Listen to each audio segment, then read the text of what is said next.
Good evening, and welcome to the Daily News Roundup with Daily Mirror Online. You're with me, Nicholas Manuel. Let's take a look at our headlines. The operation to detect vehicles with worn-out tires has been temporarily suspended. All schools in the Western Province are to open on Monday. The U.S. calls on Sri Lanka to safeguard the rights of ethnic and religious minorities. The Consumer Protection Act is to be amended to suit new market changes. A fire breaks out in Maradana. The CID arrests a local who received 17.2 million rupees from the US. Now, diving into these stories in detail. An operation to detect vehicles with worn-out tires has been temporarily suspended. Media Minister Kaelia Rambukwala said that the operation had been suspended taking into consideration the issues faced by vehicle owners. Rambukwala added that the matter had been raised during the recent cabinet meeting, and he also said that steps will be taken to import tires to meet the requirements in the market. Following Health Ministry recommendations, the Education Ministry has decided to open all grades in all schools, including in preschools, in the Western Province on Monday, the 29th of March. සඳුදා මාර්තු 29 බස්නාහිර පළාතේ සියලුම ශ්‍රේණිවල පන්ති යලි ආරම්භ කිරීමට අපි තීරණය කරලා තිබෙනවා. දැනට බස්නාහිර පළාතේ දිස්ත්‍රික්ක තුනේම කොළඹ, ගම්පහ, කළුතර පාසල්වල පන්ති පැවැත්වෙන්නේ 5 වන ශ්‍රේණිය, 11 වන ශ්‍රේණිය හා 13 වන ශ්‍රේණිය සඳහා පමණයි. හැබැයි දැන් අපි විශ්වාස කරනවා අනිත් ශ්‍රේණිවල පන්තිත් ආරම්භ කිරීමට පුළුවන් තත්ත්වයක් ඇති වෙලා තිබෙනවා කිය. මේ සම්බන්ධයෙන් අපිට අනුමැතිය දැන් ලැබිලා තිබෙනවා සෞඛ්‍ය අධ්‍යක්ෂ ජනරල් තුමාගෙන්. බස්නාහිර පළාතේ පෙර පාසලුත් ආරම්භ වෙනවා එන සඳුදා මාර්තු 29. සෞඛ්‍ය සේවා අධ්‍යක්ෂ ජනරල් වරයාගේ අනුමැතිය හිමි වුණාන් පස්සේද මේ පටන් ගැනීම සිදු කරේ? මොකද මීට කලින් අපි දන්නවා අප්‍රේල් මාසේ තමයි දින දීලා තිබ්බේ. නෑ අපි මීට ඉස්සෙල්ලා මේ සෞඛ්‍ය ක්ෂේත්‍රයට දන්වලා තිබුණා පාසල් විවෘත කිරීමට අපි සූදානම් කියලා. ඒ අවස්ථාවේදී අපිට ලැබුණු උපදෙස් තමයි සෞඛ්‍ය අධ්‍යක්ෂ ජනරල් තුමාගෙන් ආරම්භයක් හැටියට පටන් ගන්නයි කියලා 5, 11 හා 13 ශ්‍රේණි. හැබැයි ඊයේ හවස අපිට ලිඛිත අවසරය ලැබුණා අනිත් ශ්‍රේණිවල පන්තිත් පටන් ගැනීම සඳහා. මේ සියල්ලක්ම කරන්නේ සෞඛ්‍ය නිර්දේශ වලට යටත්ව. සෞඛ්‍ය නිර්දේශ වලට අනුගත වෙමින් තමයි පාසල් විවෘත කරන්නේ. එසේ කිරීමට පුළුවන් තත්ත්වයක් දැන් ඇති වෙලා තිබෙනවා කියලා සෞඛ්‍ය ක්ෂේත්‍රයේ නිලධාරීන් සෑයීමට පත් වෙලා තිබෙනවා. ඒක ඊයේ හවස අපිට දැනුම් දෙනවා. ඒ අනුව තමයි මේ තීරණය අපි අරන් තියෙන්නේ. The United States has called on Sri Lanka to safeguard the rights of ethnic and religious minorities.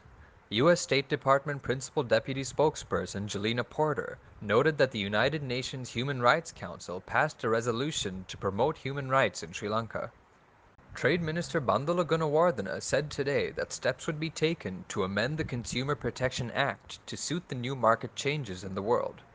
Responding to a question raised by government MP Mohammed Muzamil whether action would be taken to regulate online businesses, he said no legal provisions have been introduced with regard to e-commerce in Sri Lanka.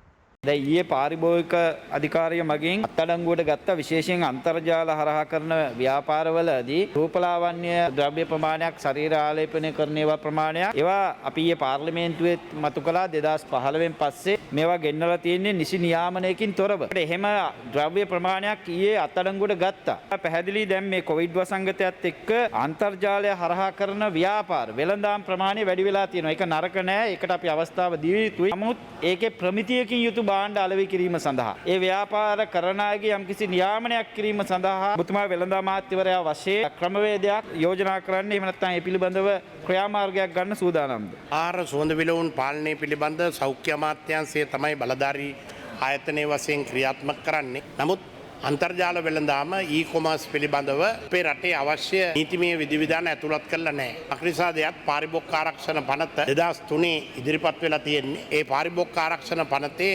අධ්‍යතන ලෝකයේ ඇතිවෙන වෙනස්කම් වලට අනුව වෙනස්කම් සිද්ධ කරලා නැහැ. ඕ වෙනස්කම් පාරිභෝගික ආරක්ෂණ පනතට කළ යුතු වෙනවා. උදාහරණයක් වශයෙන් වී මෝල් හිමියන් නොවන පාර්ශව විසින් විශාල වීතෝක රැස් කරලා වැඩි බිනට විකුණන්න ඉන්නවනම් ඒවා අපිට අත්අඩංගුවට ගන්න එහෙම නැත්නම් මිල ගෙවලා පවර ගන්න යන ආදී නීති ඇතුළත් වෙන්න ඕනේ ඉස්සෙල්ලා වෙළඳපොළ හදන්න. ඒ නිසා අපි බලාපොරොත්තු වෙනවා කතානායකතුමනි පාරිභෝගික ආරක්ෂණ අධිකාරිය පනත ඉක්මනින් අලුත් තත්ත්වයන්ට අනුකූල වෙන ලෙස සංශෝධනය කරන්න. A man was reportedly killed after a fire broke out at a food stall at Sangharaja Mahawata in Maradana this morning. The police said that at least 5 fire trucks had been dispatched to douse the fire. කෙසේ වෙතත් මෙම ගින්න හේතුවෙන් අදාළ අරක් කැමියා මියගොස් ඇති බවටයි වාර්තා වෙන්නේ. ඔහු කොළඹ ජාතික රෝහලට ඇතුළත් කිරීමේදී මියගොස් ඇති බවට වෛද්‍යවරුන් විසින් දන්වා තිබෙනවා. ඒ සම්බන්ධයෙන් මරණ පරීක්ෂණයක් සහ පශ්චාත් මරණ පරීක්ෂණයක් පැවැත්වීමට මරදාන පොලිසිය කටයුතු කරනු ලබනවා. අනෙක් පුද්ගලයන් දෙදෙනාගේ ප්‍රකාශ මේ වන විට සටහන් කර තිබෙනවා. ඒ සම්බන්ධ පරීක්ෂණ ක්‍රියාත්මක වෙනවා. මෙම ගින්න ඇතිවීමට හේතුව සම්බන්ධයෙන් රජයේ රස පරීක්ෂකවරයා කැඳවා වාර්තාවක් ලබා ගැනීමටත් නියමිතව තිබෙනවා. මේ සම්බන්ධයෙන් මරදාන පොලිසිය තවදුරටත් පරීක්ෂණ පවත්වනවා. ගෑස් එහෙමත් නැතිනම් ආහාර පිසීමට උපයෝගී කරගන්නා ද්‍රව්‍ය යම්කිසි ආකාරයකින් පිපිරීමට ලක් වුණාද යන්න පිළිබඳව සැකයක් මතුවී තිබෙනවා. එය නිසැකවම සනාථ කරගත හැක්කේ විශේෂඥවරුන්ගේ සාක්ෂි මගින්. සමහර අවස්ථාවලදී ආහාර පිසීමට වැඩිපුරම ගෘහස්තව නාගරික ප්‍රදේශවල භාවිතා කරන්නේ මෙවැනි ආකාරයට ගෑස්. ඒ නිසා උදෑසන විශේෂයෙන්ම විවෘතව නැති ස්ථානවල විවෘත කර ගෑස් ටැංකි භාවිතා කිරීමේදී වඩාත් ප්‍රවේශමෙන් එය භාවිතා කිරීමේ වැදගත්කම මේ සිද්ධියත් සමග පෙනෙනවා.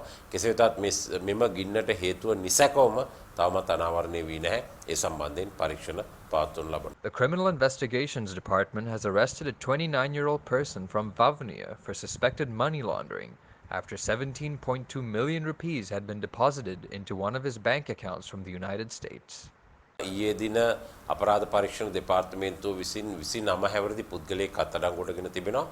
ඔහු අත්අඩංගුවටගෙන තිබෙන්නේ මුදල් විශුද්ධිකරණය වැළැක්වීමේ පනත යටතේ. ඔහු ශ්‍රී ලංකාවේ පුද්ගලික බැංකුවක තිබෙන ඔහුගේ ගිණුමකට ඇමරිකා එක්සත් ජනපදයේ සිට රුපියල් 1,72,58399ක මුදලක් ලැබී ඇති බවටයි වාර්තා වෙන්නේ. විශේෂයෙන්ම මේ පිළිබඳව පරීක්ෂණ පැවැත්වූ අපරාධ පරීක්ෂණ දෙපාර්තමේන්තුවට පෙනී ගොස් තිබෙන්නේ මෙම මුදල් යම් ආකාරයකින් වෙනත් අයගේ මුදල් ගිණුම් වලට අනවසරින් පිවිස ලබා ගන්නා මුදල් වලින් ලැබෙන කොටස් බවයි. මේ සම්බන්ධයෙන් විශේෂයෙන්ම විමර්ශන ආරම්භ කරනු ලැබුවේ පසුගිය 2020 අප්‍රේල් මාසයේදී අපරාධ පරීක්ෂණ දෙපාර්තමේන්තුව වෙත පැමිණිල්ලක් ලැබුණා.